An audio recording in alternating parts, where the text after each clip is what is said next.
Kali ini kita berbicara sinematografi. Kita berbicara pada Pak ahlinya. Bersama kita ada Pak Rektor Amikom, yaitu Bapak Profesor Dr. Muhammad Suyanto. Salah satu yang fenomenal di sini adalah karya Pak Profesor Suyanto ini, Battle of Surabaya. Jadi sekarang beliau akan berbicara mengenai sinematografi, bagaimana mengenai hal ini dan kiat-kiat apa aja yang menjadi kunci sukses untuk diteladani, diperhatikan oleh rekan-rekan. Pak Rektor, bagaimana Pak Rektor? Monggo Pak Rektor. Assalamualaikum warahmatullahi wabarakatuh. Assalamualaikum warahmatullahi wabarakatuh. Nah, jadi sinematografi, grafi itu kalau dalam bahasa bahasa Yunaninya sinema, grafi itu menulis dengan sinema, itulah. Tetapi kalau definisi saya, sinematografi itu adalah ilmu atau seni bercerita, seni bercerita dengan bahasa visual. Untuk apa? Untuk menangkap abstraksi ide, untuk menangkap action, untuk menangkap subtext, untuk menangkap nada yang melibatkan pikiran, emosi, dan menyentuh hati nurani penonton. Itulah definisi dari saya yang namanya sinematografi. Jadi kalau kita bagi, kita bisa membahas pertama dari tadi, cerita dengan bahasa visual.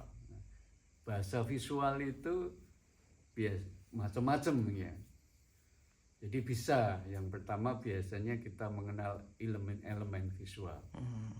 Nah, elemen visual itu mulai dari yang namanya garis. Garis itu ada yang lurus, ada yang melengkung. Nah, itu punya makna berbeda-beda.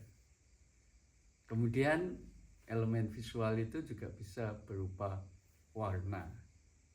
Warna itu juga punya makna berbeda-beda, karena warna itu mengandung emosi. Kemudian apalagi ada pola.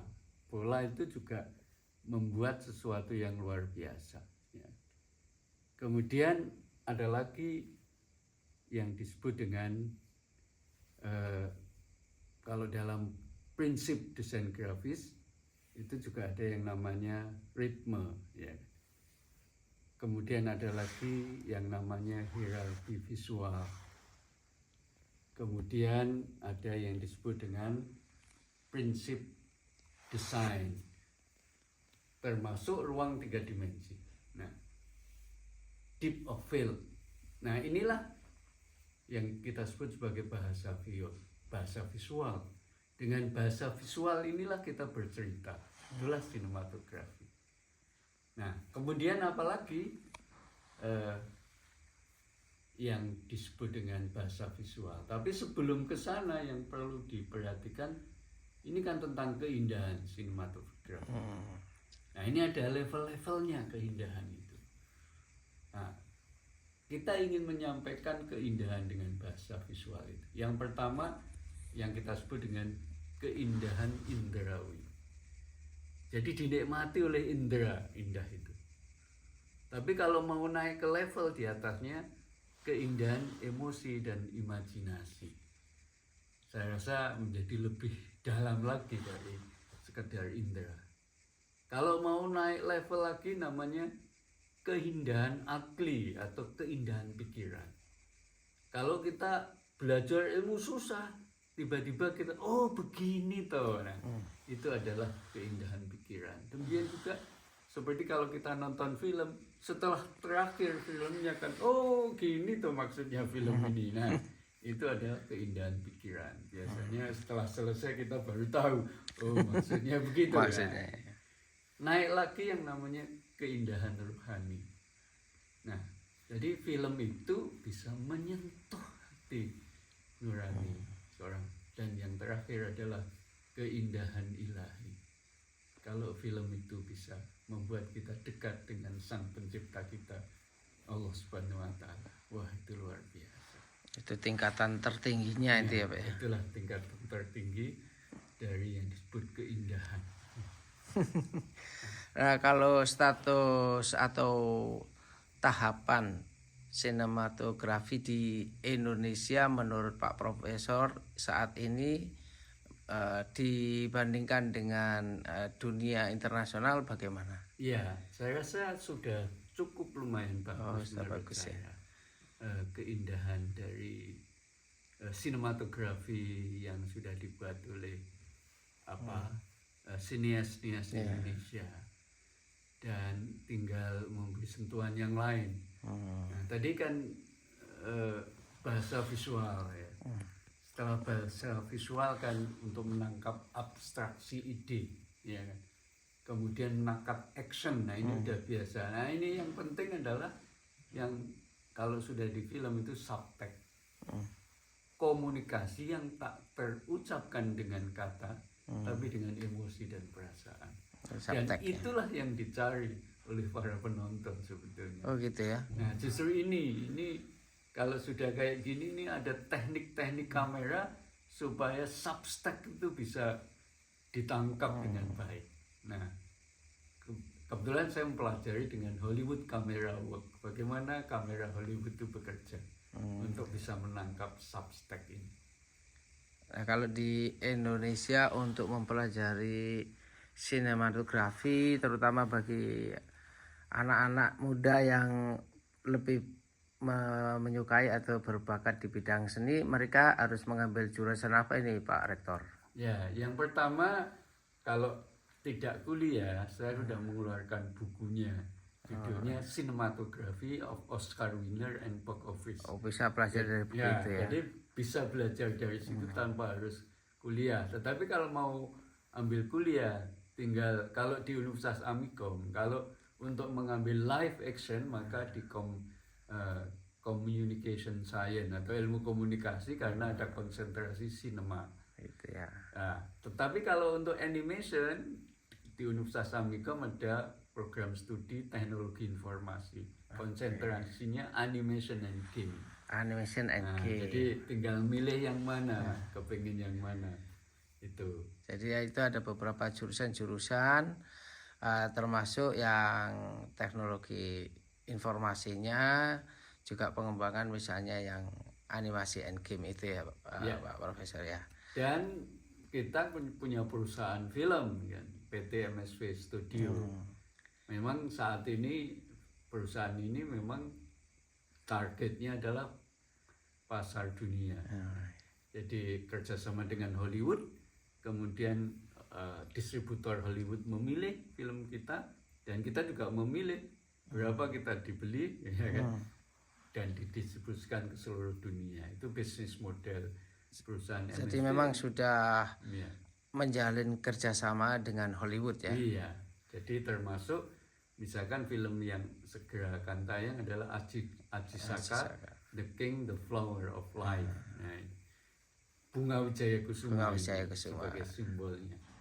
Ini yang pertama, siapa dabernya dari film ini yang menjadi Aji Saka. Dabernya adalah namanya Ryan Potter yang membintangi daber untuk film Big Hero 6 dan menang Oscar.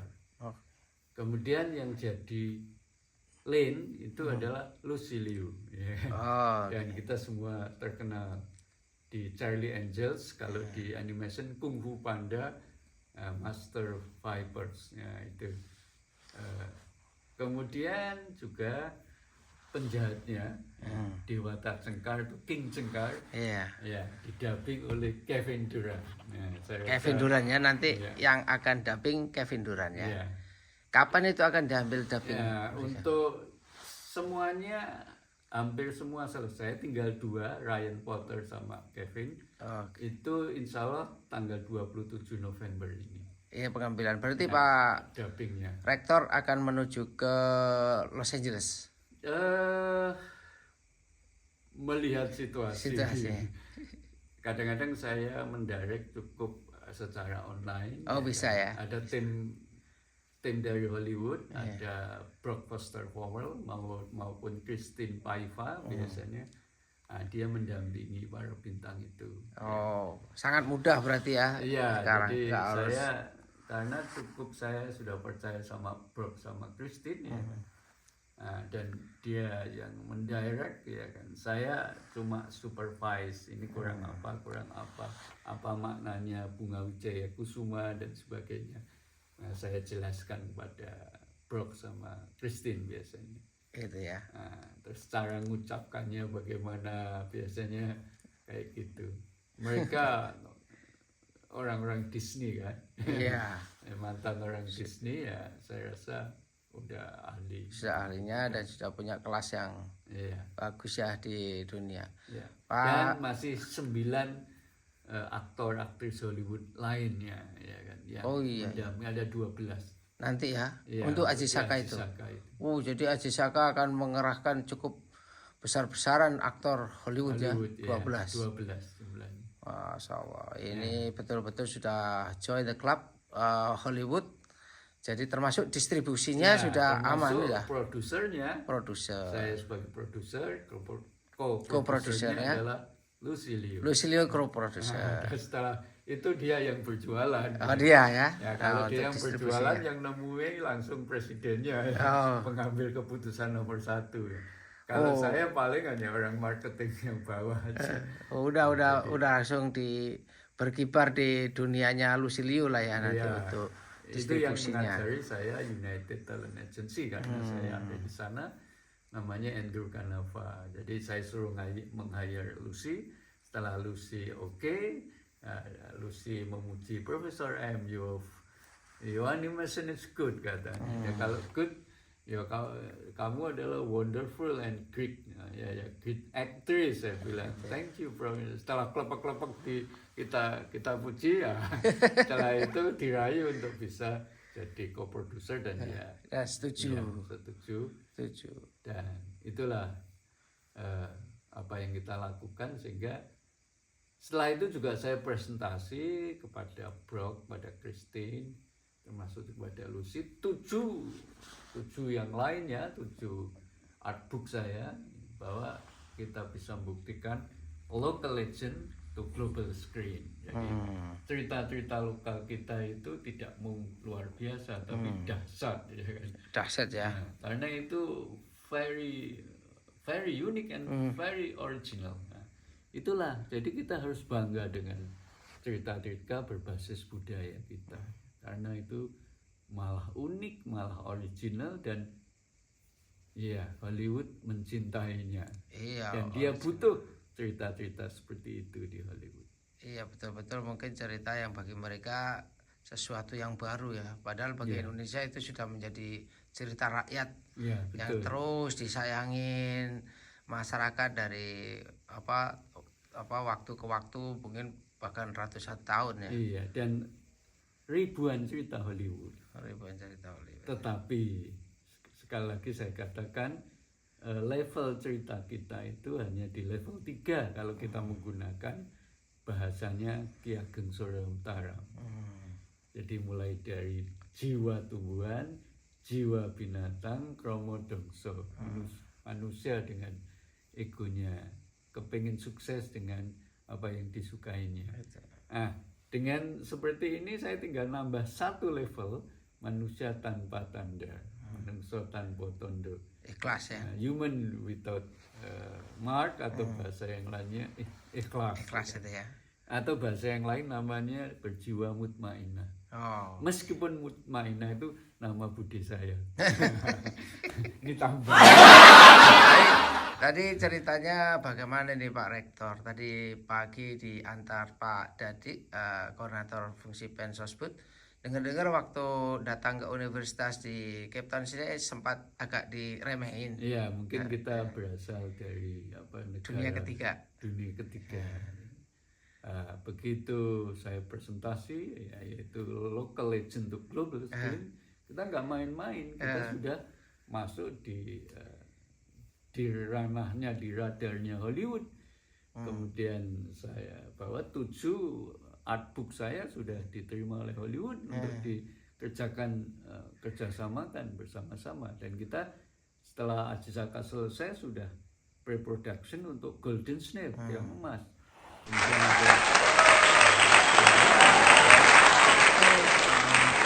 merupakan intisari dari cerita-cerita yang dikembangkan iya, itu ya. kita kembangkan, paling tidak mereka tahu konsep artnya ya. Oh, sudah 2 bahasa kali ya Pak Rektor? Kalau dengan Hollywood otomatis dalam bahasa Inggris. Oh, bahasa Inggris ya. Iya. Tapi kan artbook kan dia melihat gambarnya saja sudah. Udah ngerti. Iya, setelah itu yang tim dari Hollywood tadi ke bintang-bintang besar. Kamu suka enggak gitu. Begitu suka ditindaklanjuti, begitu enggak suka udah selesai. Gitu. Tapi sebagian besar itu dengan artbook kita suka ya. Termasuk Pierce Brosnan. Sylvester Stallone ya. Oh iya. Jadi bintang-bintang besar suka ya. Nah, kalau artbook diilustrasikan banyak dengan gambar-gambar, Iya. berarti Pak Rektor punya ahli gambar atau ahli gambar sendiri, Pak? Iya, saya punya tim ya. Saya kan dari naskah yang sudah kita tulis itu kan mesti ada karakter, kemudian ada prop, ya, properti, ada setnya ya, ada lingkungannya.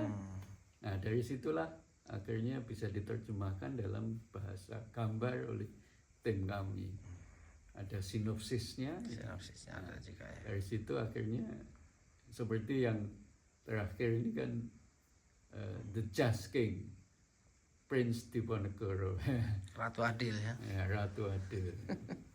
Jadi itulah yang sedang kita lakukan. Iya Pak. Omong-omong Pak Rektor, jadi untuk ilmu apa tadi sinematografi itu bagian dari informasi juga, informasi ya, teknologi. Bagian dari kalau kita mau belajar tentang film secara lengkap. Nah tadi saya sampaikan salah satu yang kunci ini penting sekali untuk ya para pemirsa adalah subtext. Komunikasi yang tak terucapkan dengan kata tetapi dengan emosi dan perasaan. Apalagi kalau ini animasi. Bisa menyentuh ya. Iya, sangat kunci sekali. Nah, apa saja yang dimaksud dengan subtext? Caranya kameranya harus bagaimana? Pertama yang kita sebut dengan close push biasanya, ya kan. Kamera maju, Nah, kamera maju itu punya makna macam-macam. Yang pertama adalah fokus ya. Jadi kalau misalkan kita ingin menyampaikan supaya penonton terfokus pada sesuatu yang dianggap penting, maka kameranya maju deh. Harus maju ya. Tek. Nah itu seakan-akan apa ya, hati nuraninya atau emosinya penonton diajak untuk menuju sesuatu yang dia dianggap penting. Nah itu namanya fokus. Kemudian ada lagi yang namanya signifikan. Kalau sesuatu itu dianggap penting tadi ya kan, tidak sekedar informasi, lebih dari sekedar informasi, mungkin bisa rahasia, mungkin ini adalah kunci di akhir film itu ya kan, sebuah benda. Nah itu juga kamera maju. Namanya signifikan. Nah, signifikan. Kemudian ada lagi yang disebut dengan opening up. Nah, kalau misalkan dua karakter mulai jatuh cinta, mulai membuka hatinya, nah kamera juga maju. Itu namanya opening up. Ya. Sebaliknya kalau karakter itu merasa sedih, namanya taking in. Ya. Itu kameranya juga sama maju pelan. Maju juga. Jadi itu salah satu untuk mengambil subtext sehingga jadi apa ya, luar biasa. Luar biasa ya, ada dampaknya ya, efeknya secara emosi maupun menarik perhatian penontonnya. Betul sekali. Kemudian apalagi ada yang